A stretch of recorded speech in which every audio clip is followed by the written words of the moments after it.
ha ragione a dire che ci mettono il cuore, ma devo dire che innanzitutto sono gentilissimi e poi sono stati veramente molto utili, quindi grazie davvero.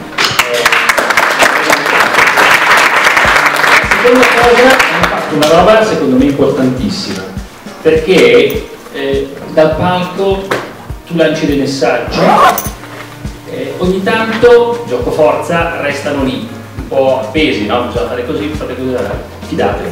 Loro invece ci hanno fatto vedere come fare e ci hanno spiegato dei passaggi proprio su come fare materialmente delle cose, che alcune cose rimanevano lì. Io stamattina mi sono svegliato e così, ma sta roba come caspito si fa? Poi uno di loro è arrivato lì, si fa così così così, bellissimo, risolto il problema. Quindi grazie davvero a voi e sono un complemento fondamentale di quello che si fa dal palco. Sì, sì, è vero.